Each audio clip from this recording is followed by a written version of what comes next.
I am so pleased today to welcome to the show Mary Fields. Mary is an author. She has a brand new book out, Forever and a Day. It's a memoir of her time growing up, and we'll hear all about that. She's also a mom to four children and four cats. She is an entrepreneur, and we're so pleased to have you here today. Welcome, Mary. Thank you. It's good to be here. I'm so happy to connect with you. We connected on social media, and there was something about your story that grabbed me, and I wanted to ask you to be a guest on the show. You experienced foster care in your life as a child, and I always think it's really important for our listeners to not only hear from foster parents, but to hear from people who've actually had the lived experience of being in the system. So that's a big part of what I wanted to talk to you about today. I'm wondering if you can share some of your background and history with us. Sure. I can't exactly remember how old I was. I was somewhere between 7 and 9 that I was in the system, as I like to call it. I did not, I will preface this with, I did not have a great experience. I know that there are people who have gone into the foster care system and they've had wonderful experiences. Mine was not. And I remember the I guess the DCFS, I think is what it was called, where I was coming to our home multiple times before I ever entered into one of the homes. It was going on for quite a while. So they knew about what was going on for quite a while before I was actually removed. And the first place that I remember was an actual home with a family. Um, and there were other foster kids there. So they were pretty full. And I was not there for long. I was there for Christmas. And then shortly after, I left there and went to, I don't know what you would call it. Like a shelter almost. Okay. It was, I don't remember a whole lot about it, Mhm. except that there were, it felt, I mean, I was a kid, so to me, it felt like just like a room with, a big open room, and then there were like bedrooms, and there were quite a few kids there too. I think I was just there for like 2 days, maybe, before I was moved to a much bigger like facility that Mhm. had at least 100 kids, where boys were on one floor and girls were on the other, and you didn't really interact with each other except at, um, breakfast, lunch, dinner, and then recess. And that situation was awful. Mhm. You didn't have any of your belongings, none. You had a bed that was more like a cot. Everybody's bed looked exactly the same. There were probably, you know, 40 to 50 kids in one giant room, all with their cots. If you had one pair of shoes, if something happened to those shoes, you wore them anyway. It didn't matter. And showering was communal. There were no shower curtains. You washed your hair with a bar of soap. It was I think I say in my book, it felt like a prison. It felt like Mhm. you were being punished. Um, and the only really time that I remember having fun was at recess. And so you would kind of um, group together with people and whisper and talk and try to have fun, but it was monitored very closely. Um, yeah, I mean, it felt like what you see, prison being, because you were always watched. It just felt like you were the one who did something wrong. So, Mhm. yeah, so my Yeah. experience was not great. What state did you grow up in? I'm just trying to think, what state was that? So that was in the South. So that was either Oklahoma or Texas. I can't tell you which one because I don't Mhm. remember what state I was in at that point, but it was Oklahoma or Texas. Yeah. I So, appreciate mhm, that actually about not being able to remember. I think that is a common thing that happens when you sustain trauma. I had trauma in my childhood as well, and so I can really relate to that thing of like just periods of blackness in my memory where it's just kind of blank. Like I don't mhm, remember a whole lot. In fact, I've had to do research into my own life, my own past, to find out, like, well, when did that happen, and mhm. what year was that, and like all of that kind of stuff.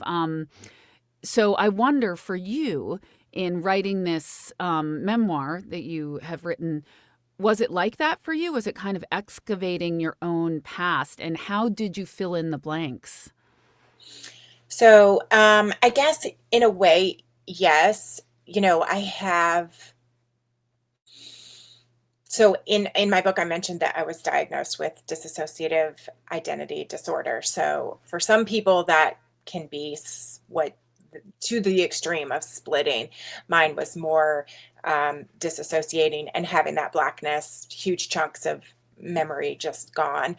Um, and when I was in therapy for a little while years ago, there is a process, I forget what it's called, where they do try to excavate those memories, and I chose not to do it, because I just felt like what I did remember was so bad that what I don't remember, I'm not sure I wanna bring that up. Mhm. So, so in writing the book, things did come up. There would be memories that I would be like, "Holy cow," like, I I didn't even know that existed or whatever, and so it would Mhm. come out.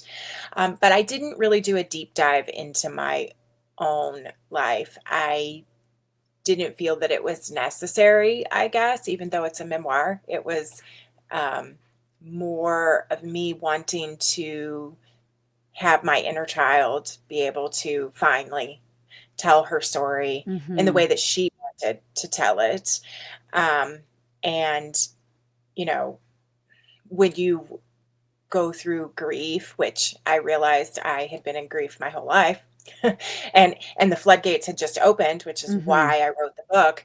Um, I just wanted to honor her because I had pushed her aside for so long. Mhm. Um, I will say with the memories, like when I think about the foster care system and when I was in that last place, Mhm. Um, there's a girl that I keep remembering, and she had beautiful curly dark hair and dark skin, and I just remember her.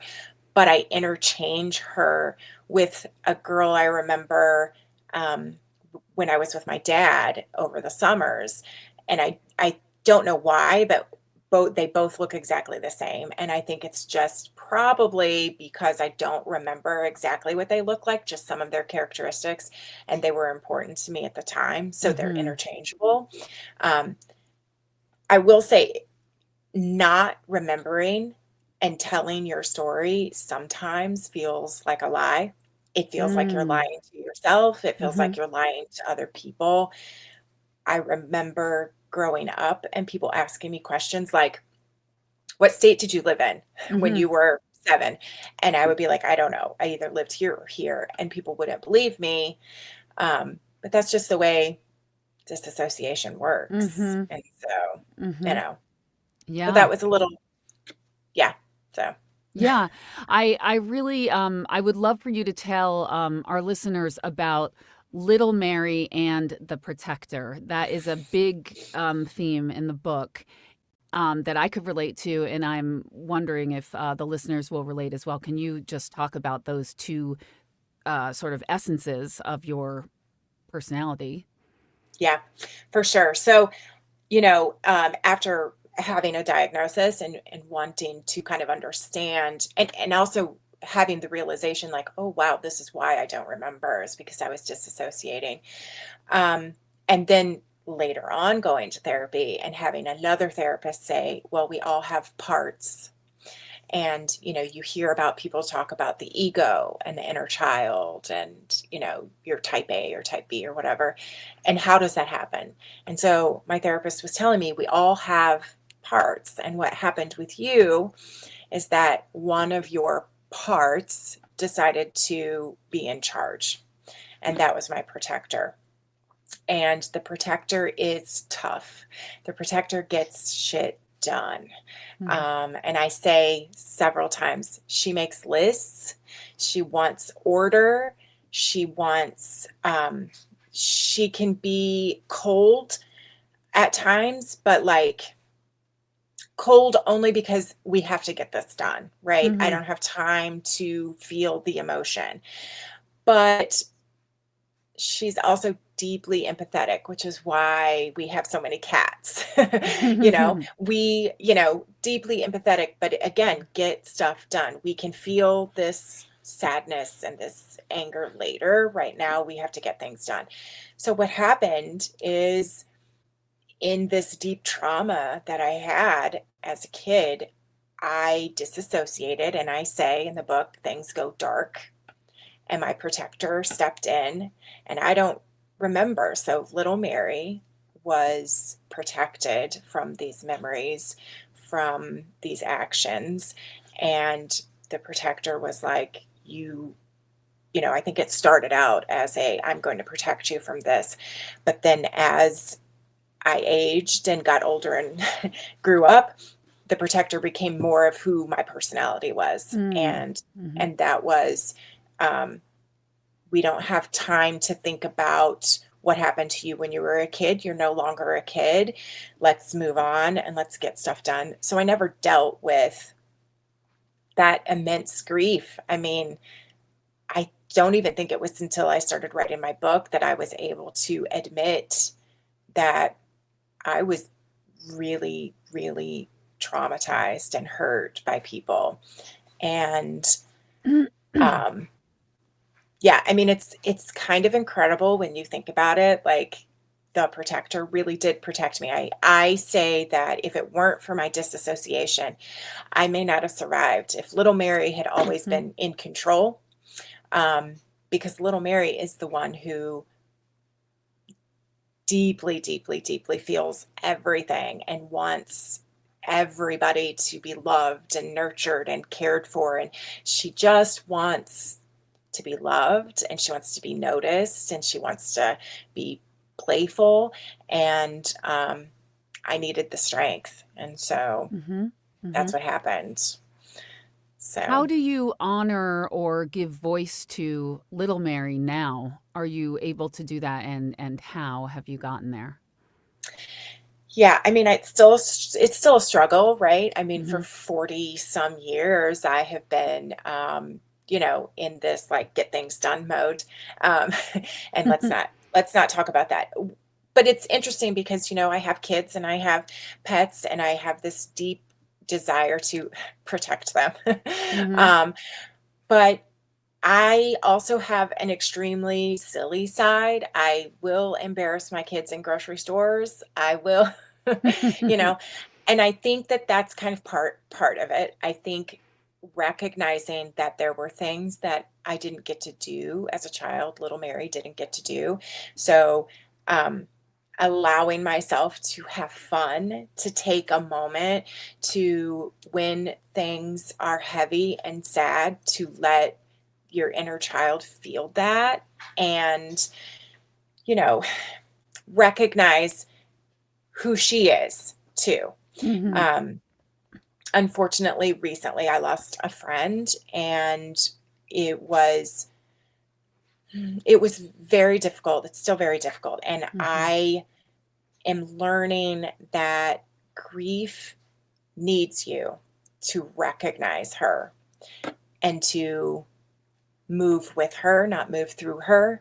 And I Mm. think that's what my inner child needed when I was little, and even now, is to recognize the grief. And so for me now, when I think we all feel it, right? Sometimes life is just wonderful. And then all of a sudden you get hit with this feeling and you're not sure what it is. And Mhm. I believe that's grief, and I believe that's us needing to take a moment and recognize, like, breathe through it, recognize it, honor it, and then we don't need to make a list. We don't always need to make a list. They're Right. good for some things, but Yeah. yeah. Yeah. So, I don't know. I guess maybe just being silly and just living in the moment sometimes is really just honoring your inner child, or at least Mhm. mine. Mhm. So, And you have pictures of, little Mary on the cover of the book. Is that, I'm assuming that's her. yeah. Yeah. Yeah. I'm wondering, I've done some inner child work, and my image of myself as that child has actually changed and sort of morphed over the years. I'm just wondering, if that has happened to you, or do you, for instance, I'll be specific. When I first started doing inner child work, my inner child, little Rachel, did not even speak. She didn't speak. She didn't feel like she could speak. There were not words. And over time, I've gotten a little bit more out of her, so to speak. I'm just wondering if that has changed at all for you through the work that you've done. Definitely. You know, for years when I would picture little Mary, it was not a pretty sight. I think I describe it in the book. You know, she's kind of huddled in a corner. Mm-hmm. She's screaming, but there's no sound. And then when I started to write the book, which was because my dad died, and uh, this I can't even really describe the emotions, but I could see her, and I say she just wouldn't shut up. She wouldn't shut up. Like, I had been able to get her to just be quiet, right? But when my dad died, it was I could see her fists balled. She was Mm-hmm. screaming so loud in my head constantly because her dad died. And even Mm-hmm. though the protector was angry at my dad and was just didn't care in some ways, little Mary remembers her dad in a different way, Mm-hmm. and she loved him, and she was so sad and so angry that I was not letting her grieve, and so I had to. Mm-hmm. And now she to me, she's still sad at times, but wow, what a difference. Like, Mm-hmm. I see her playful. I see her, almost like I have this picture of my oldest daughter when she was about 3, and she's wearing a sundress, and she's outside, and she's blowing one of those dandelions, Mm-hmm. and that is almost how I see little Mary now, in the sunshine outside playing, being a little kid, Mm-hmm. like, finally able she was recognized, she was honored, and so, yeah, That is so beautiful. I love that. Tell yeah. me about becoming a mother and how that has affected you, and um, has it has it changed? I mean, obviously, motherhood changes everyone, parenthood. Let's hear about that journey for you. And were you somebody that wanted to have your own family, like, a lot, or how did it unfold for you? Well, I did always want to be, a mom. I always wanted to do that. I actually have 2 motherhood journeys because I have 3 daughters, from, my first marriage, and they are in their 20s, and then I have a son who's 9. So, my journey has kind of been different. Now, Hmm. with my oldest daughter, um I ended up going to therapy right after I had her because I could not every time I would hold her, feed her, play with her, all I could see was little Mary. All Hmm. I could see was this little baby that, was unloved and unwanted, and I couldn't get past that. I couldn't understand how a mom could feel like that. Like, I loved my baby so much, but how could somebody hurt their own child? And so I Hmm. went into therapy. Um, but you know, motherhood changed me because I always knew that I wanted to be a parent. I always knew I was going to do things different. But it is work. right? It's Oh, work. yeah. Yes, You it have is. to make, yes, and when you grow up believing that parenting involves abuse, you have to make a conscious decision every single day of your life that you are not going to do that. Mhm. It doesn't come natural. It just doesn't. What is natural is being yelled at, having doors Mhm. slammed, having things thrown at you, being smacked across the face. That's normal. And so you have to make a conscious decision. And I will say it was work. I had 3 children aged 3 and under. And there were Mhm. days where I just didn't know how I was gonna make it. I didn't know. I was scared, but I did it.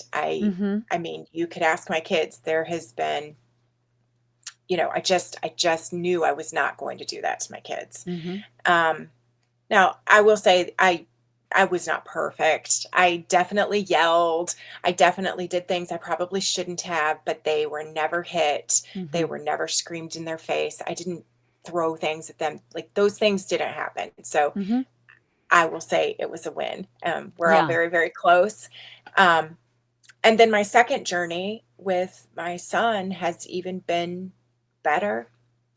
I've Mhm. aged. I've done grief growth on Mhm. myself. I've learned more about myself and where, you know, I guess having some understanding of where my parents came from, not excusing it, but understanding it, Mhm. um, giving myself more grace. And my son has, my daughter's joke, you weren't this nice when we were kids. So,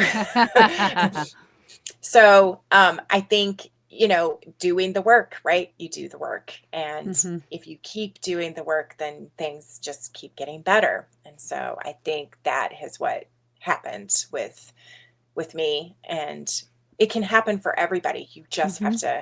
You have to do the work.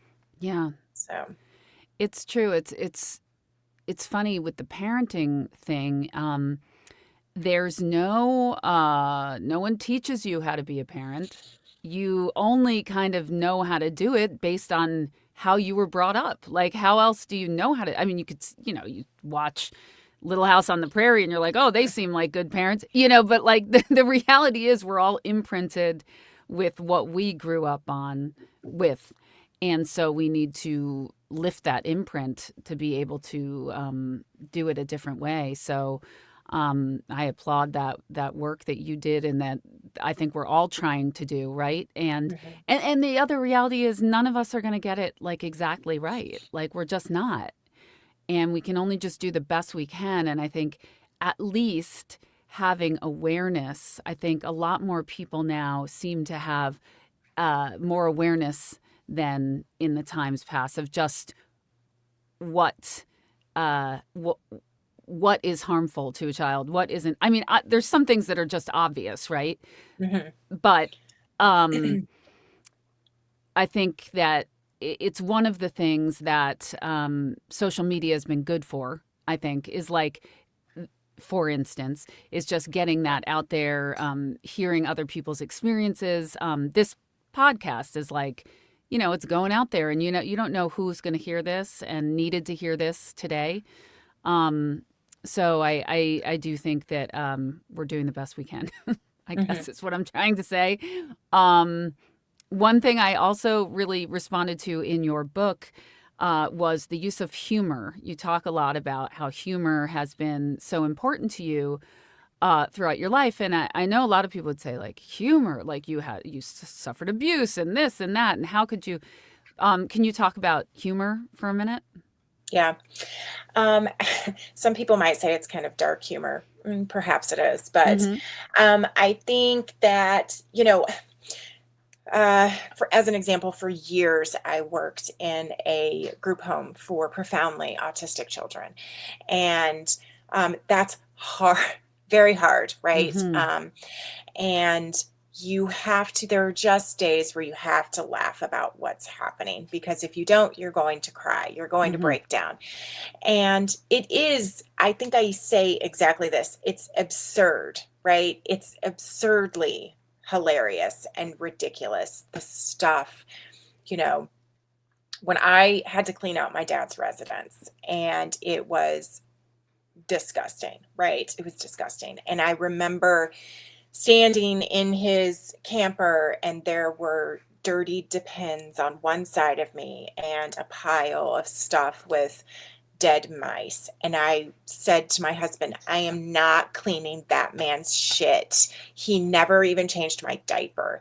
And then I just started laughing because it was so absurd. It was so, like, seriously, I'm having to clean up his poop and he Mhm. never even changed my diaper. Like, what Mhm. kind of universe is Mhm. this? And so I think that you have to find some kind of humor in everything. I kind of think of it as a gift in the moment of just ridiculousness. Things can be funny, and it's Mhm. okay. You don't have to be serious all the time. Death sucks, abuse sucks, but there's also some humor in it. I know that sounds terrible to some people, but it's true. Yeah. It's true. Um, I'm not saying that there's humor in the actual abuse, but I think I mentioned it at some point. I had gotten knocked out by some hail, and I make fun of the fact that, my kids will ask about the time that I got knocked out by hail, and I was laying Mhm. on the driveway. And to me, it's funny. It's funny to, in my head, I see myself laying on the driveway with a garbage bag next to me, and I've gotten knocked out by hail. Like, Mhm. who, like, how many people can say that? And I was okay, but Mhm. who knows how long I laid out there, because my stepdad certainly didn't care. And you know, it's just, and then when he did finally notice me, he's like, "You smell like a wet dog." Like, okay, Mhm. no, are you okay? You smell like a wet dog. It just, to me, even though it's awful, it's also kind of funny. Yeah. You have to laugh about it, because otherwise you'll just always be miserable. You'll just always Mhm. be sad. Yeah. So, Yeah, I and think I it's a made it. Go ahead. Oh, I was just going to say, and I made it. I'm here. Mhm. So I can laugh about it. I can joke about it, and Right. it's okay. Yeah. Yeah, I think it's a coping mechanism for sure, and a good one. And it's funny because I think oftentimes a lot of comedians actually have a lot of um, darkness in their past and things that they've sustained, and that's, how they got through. So yeah, I think there's definitely always a place for humor. Hmm. Um, Talk to me about your relationship with animals, particularly cats, and uh, talk to me about that. Yeah. So, well, I currently have four cats. Hmm. They, have always been a part of my life. When I was growing up, my mom loved cats. She probably still does. Um, but my stepdad was not kind to them. And I don't have a lot of memories. Or what I do remember is pretty horrific. And I think that my protector part um, wouldn't allow little Mary to remember, which I think Hmm. is a good thing. But I just had this deep love for them and so much compassion and empathy for what they were going through. I think I replaced my own sadness for myself for sadness for them. And Hmm. so as I got older, even as a kid, I wanted to be around animals. And so I would volunteer at the animal shelter, or I would go to the neighbors who had cats, and I would spend my time there. Um, and then when I got older and I was able to have my own, um, my first husband was allergic to cats. So we didn't have any then. But when we divorced, the first thing that I did was I got two cats that had been abandoned, Hmm. and they both of them passed away a couple years ago, and it still makes me very, very sad, but they were with me for a very long time. And then now we have four more. Hmm. And we're done. But um I just think that there's something really special about animals. They love you Mhm. no matter what, and they are also very healing. Um, I had a pretty intensive surgery in July, on my spinal cord, and uh, I have a couple of them that just would not leave my side at all. They knew Mm. something was up, and they wouldn't leave my side. And yeah, I just have this deep love for animals. I think a lot of Mhm. people do. Um, Mine might be extreme. I don't know. I I am the crazy cat lady. It's okay. Yeah, no, I grew up I certainly grew up with, like my animals were my best friends because I didn't Mhm. have, like, siblings close in age to me. All of my siblings were much older than me, and so I was alone a lot, and so my cats, our dog, like, they were my best friends, and like you were saying, just that unconditional love, you can tell them anything, they're gonna be there for you, they kind of feel and sense if you need something even if you don't know you need it, and, yeah, they're so beautiful. That's Mhm. really cool.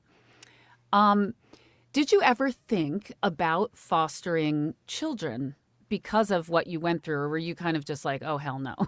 Like, what I think, years and years ago, I did.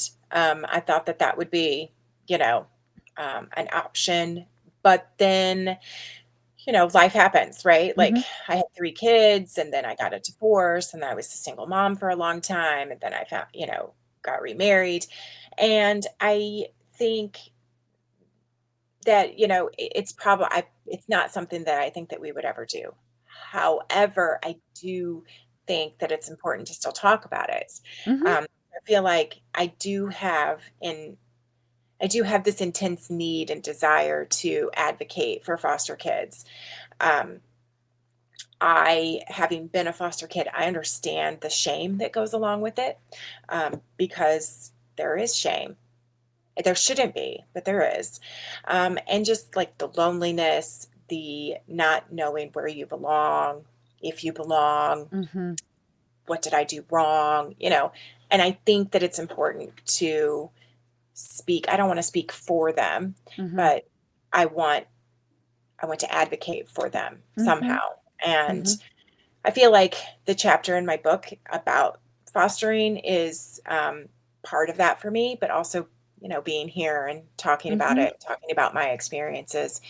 Um, but no, I don't think I would ever foster at this point. Who knows? mhm, Maybe life will change, mhm. and I would, but um, I don't think so. Yeah. What do people not understand about the foster care system? Can you speak to that?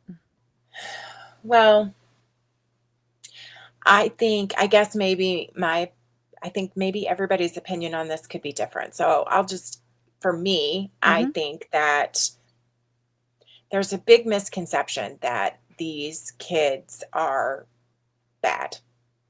Yeah. I know, and I can very clearly remember after I came out of the foster care system and I moved in with my grandma, and then I started a new school.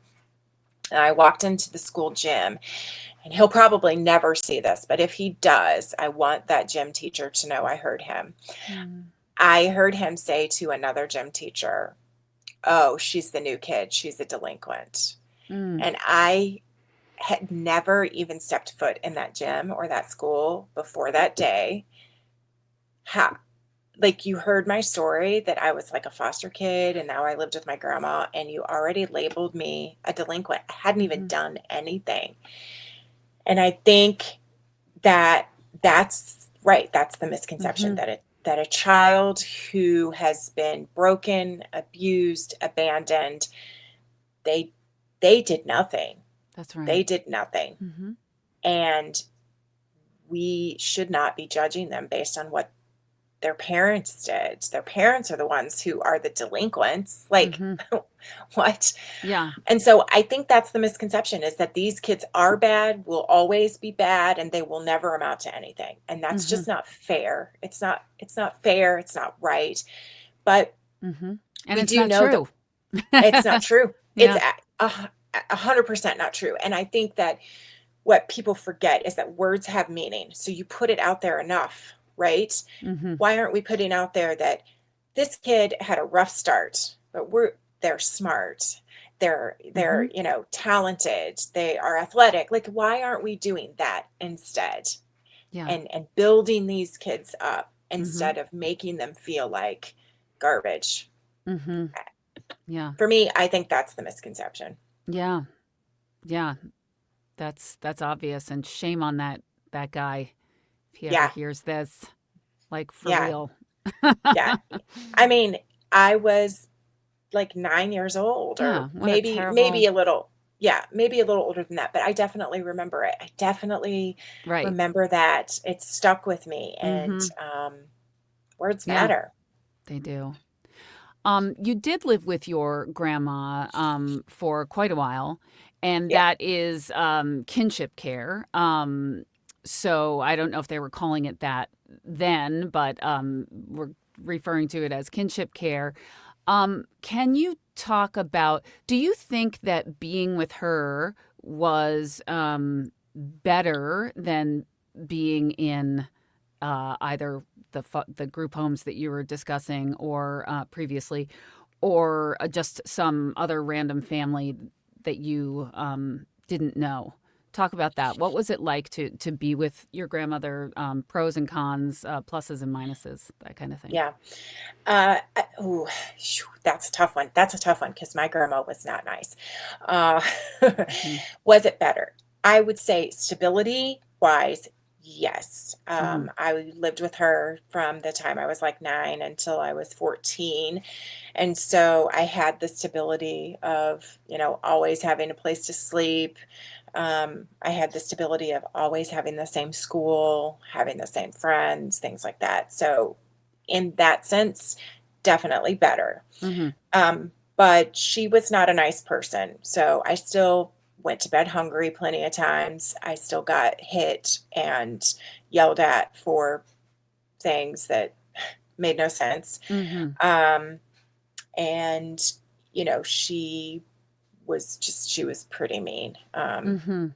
Mhm. And so, I truly just went from one abusive home to another. Mhm. Um, but having the stability, right, of a home and a place to sleep and friends and being able Yeah. to have a little bit more freedom was definitely better. And I think that through that, I was able to at least learn, you know, that I had hobbies and that there were Mhm. things that I liked. But there was always this sense of you had to do things in secret. So everything was wrong. Like if I was reading a book, I had to hide it because she would take it away. Like there was Mm. no fun, no joy was really allowed in her house. Mhm. I don't know why, but she just was not a nice person. Mhm. And so, I think a lot of my issues that I have now with things like this if I let's see. I'm trying to think of like what I do besides food issues, which is I have food issues too. I Yeah, can't, you know, and I I would love to hear about overbuy. that. Yeah, like, let's talk about let's start there. Let's talk about the Yeah. food issues. Yeah. So, I when I lived with my mom and stepdad, I was very hungry. You never knew when you were going to eat or if you Mhm. were going to eat. And then when you did have food, you had to eat it, regardless of if you liked it or not. Mhm. So I have a rule in my house. I always have, which is we don't make food. We don't use food as a punishment. We don't force people to eat. And Mhm. if somebody says they're not hungry, then they're not hungry. If somebody says they are hungry, then they get to eat. Like, Mhm. and my husband is like, but he just ate 20 minutes ago. How can he be hungry? And I'm kind of like, I don't care. Let him eat. Like, Yeah. Mhm. uh, Mhm. but I also overbuy. I have, food stored away in Mhm. our pantry because I'm like, what if we run out? My Yeah. husband's like, there's a store 2 minutes down the road. And I'm like, but what if we run out? Like, Yes. I don't know. Yeah. Um, I, so lots, there's those food issues. Mhm. I buy stuff that my son likes. So let's say goldfish or granola bars, and I won't eat them. There's like in my head, there's this unwritten rule that those are his, and Mm. I have my own things that I can eat, but I'm not allowed to eat his, and I don't know exactly why, Mhm. um, but I won't eat his things, and I kinda Hmm. get upset if my husband eats them. I'm like, "What are you doing? Mhm. Those aren't yours." Um, Uh-huh. yeah, and so there's the overbuying, but then there's, Yeah. like, with my grandma, there were things like if I got gifts, clothes, she would often not let me have them, and she would take them, she would put them in another room, lock the door, and then Mm. give them away to, like, my cousins, and I don't it was like I just wasn't good enough to have those things. So Mhm. now I have way too many clothes, I have way too many shoes, um, I'm a thrifter, so Mhm. I love going thrifting, and so, um, I I Mhm. overkeep, and then I end up donating Mhm. a lot every year because I'm like, "Oh, I never even wore this," but there's this feeling, I think, of I can now have my own things, so Mhm. I'm going to have as many of them as possible. Mhm. Mhm. Um, Same thing with books. I'm in here, these whole shelves, there's shelves above me too, just Mhm. books everywhere, everywhere. Do I need more books? No. But Mhm. do I want them? Yes. So I'm going to get them because they're Yeah. mine and nobody can take Mhm. them from me. Mhm. So, yeah. Yeah. Yeah. Yeah, thank you for sharing that. And so what I'm hearing is a level of acceptance also, like you're not making yourself wrong for those wants and desires. Like you've kind of accepted like, yeah, hey man, this is like who I am, and it sounds like you have compassion for little Mary, if I'm correct. And Mhm. you're just accepting that instead of thinking like, oh, this is something I should change, or I need to change this about myself. Because I find myself always like picking on myself about every little thing is like, but I shouldn't be doing that, or I shouldn't, and it's like, well, just anyway, can you speak to that? Yeah. Yeah, I guess I have just kind of accepted it. I don't think I've ever seen it as something.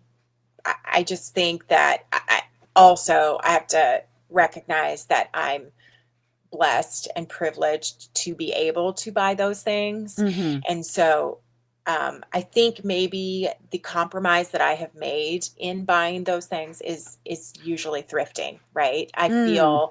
I feel a sense of, I'll find a thrift store that donates to, local charities and thrift there. So not only am I appeasing my inner child, I'm Mm-hmm. also giving back to the community Sure. at large, right? So Yep. I feel like that's kind of the compromise I've made.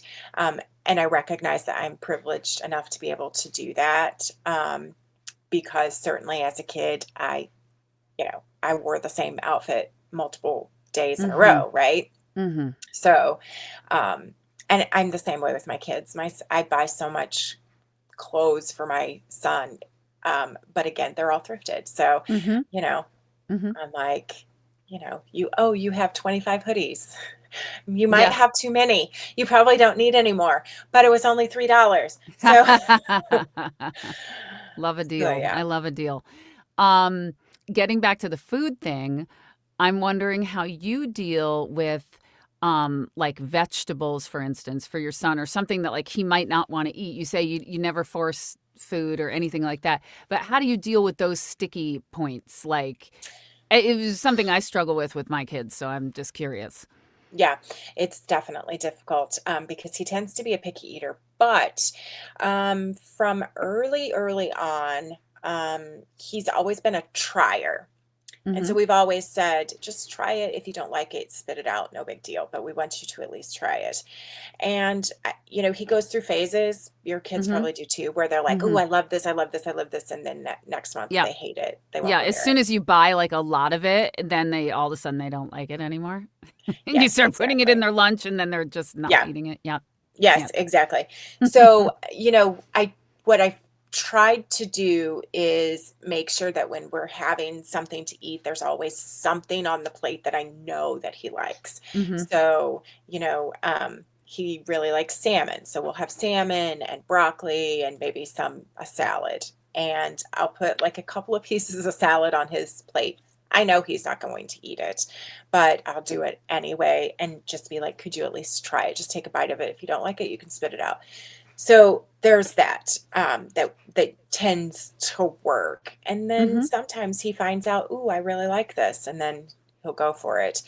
Um, talking to him about what the doctor said, he went to the doctor recently, and the doctor was like, "You need to be eating a fistful of fruit and a fistful of vegetables every day." And Mhm. so I'm like, "Okay, have you had your fistful? Look at your hand. Have you had Mhm. your fistful?"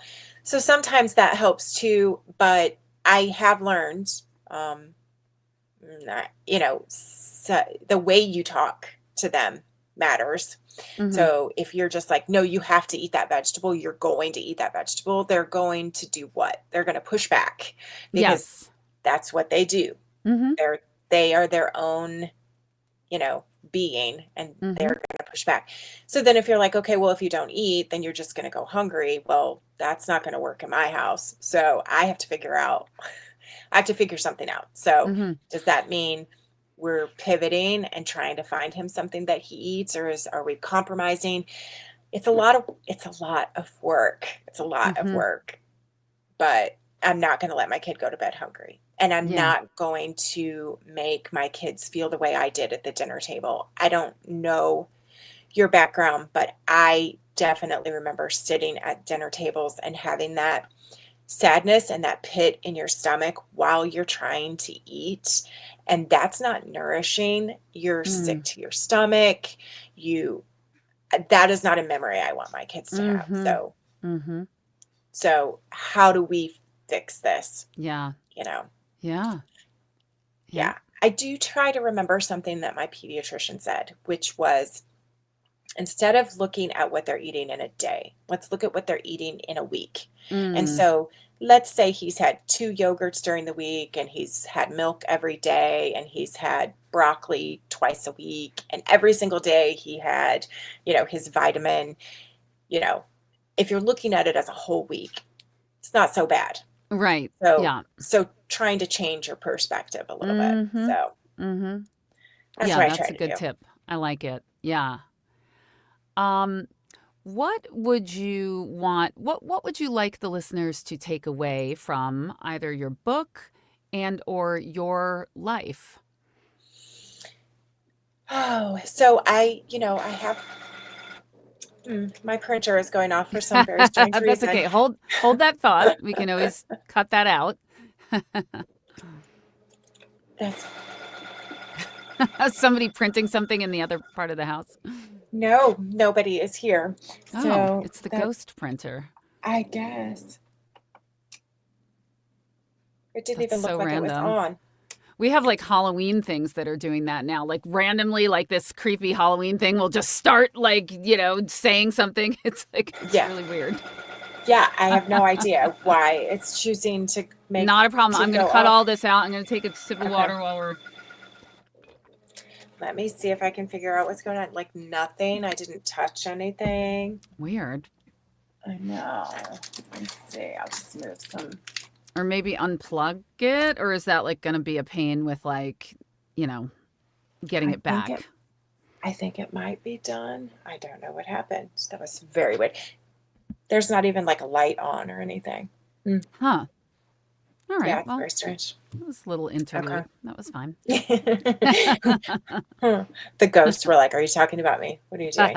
Um, okay, I'm sorry. What was Okay, the question? so let's see. Two questions. First, I did want to ask. Um, I think I know the answer to this, but you have no contact with your birth mom, with your mom. No. Mm-mm, no. And do you think that will ever change, or are you just you're done? No. No. No. Yeah.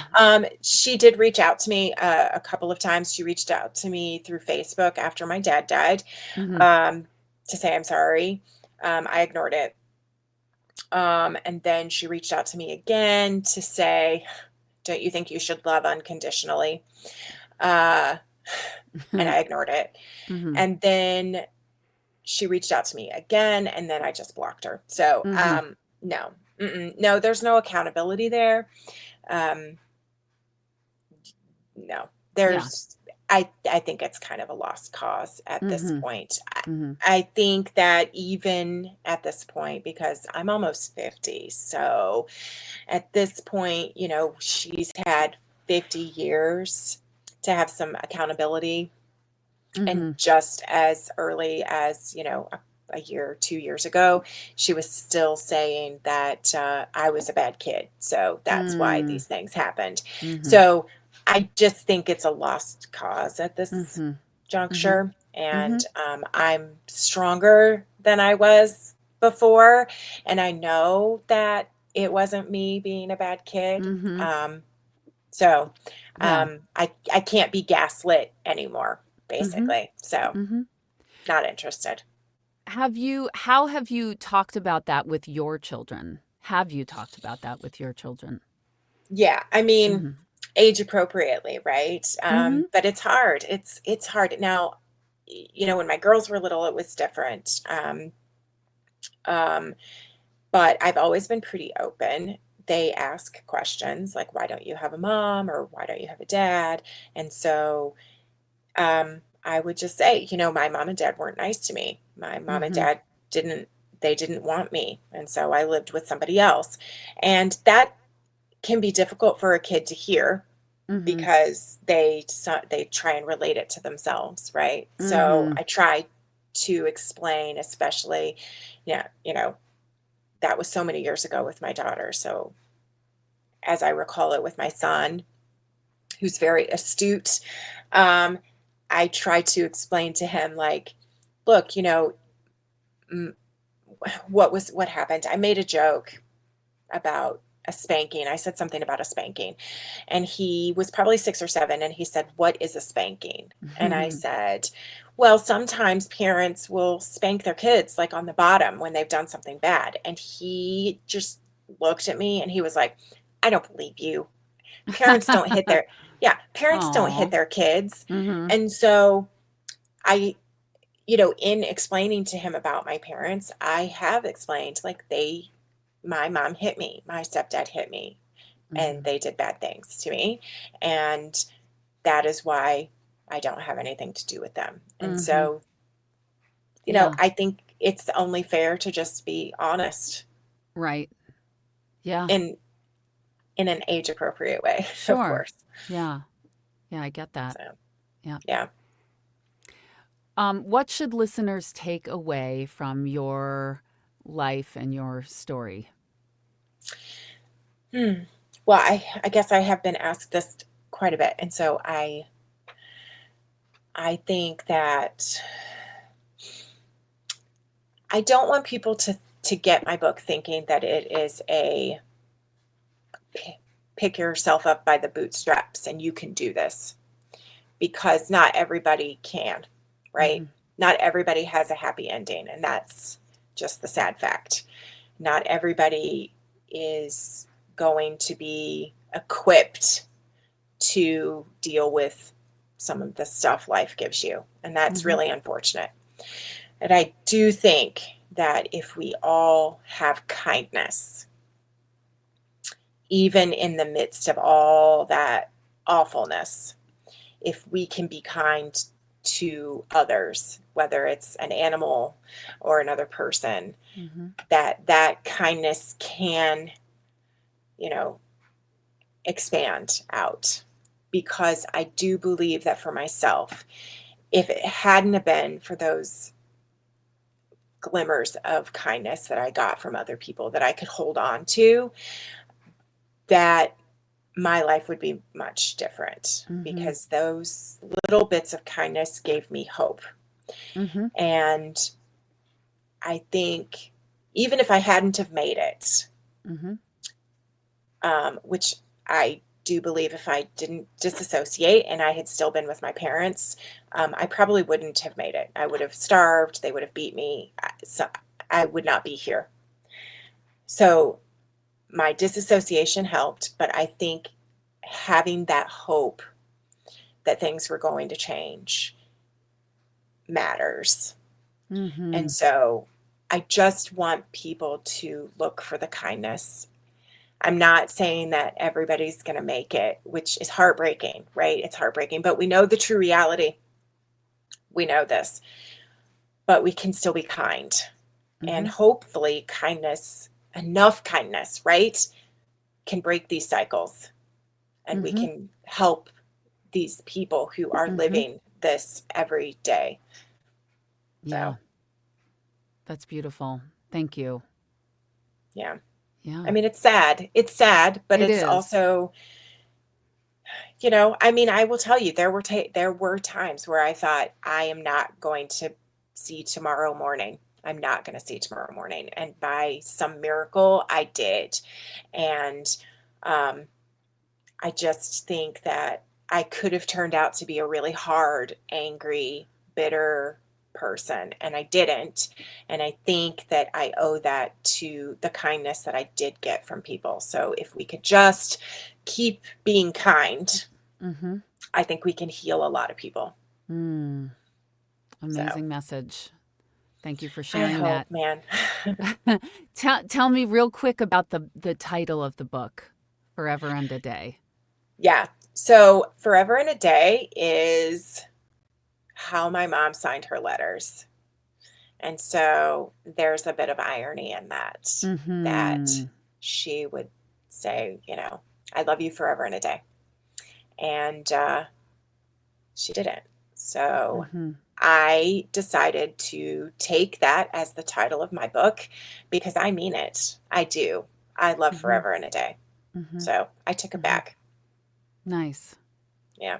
All right. Is there anything I missed? Is there anything else that you want to share? Gosh, I mean, I don't think so. Okay. I think we hit We hit everything. it all. We hit it all. All Yeah. right, great. Well, it's been so lovely talking to you. You too.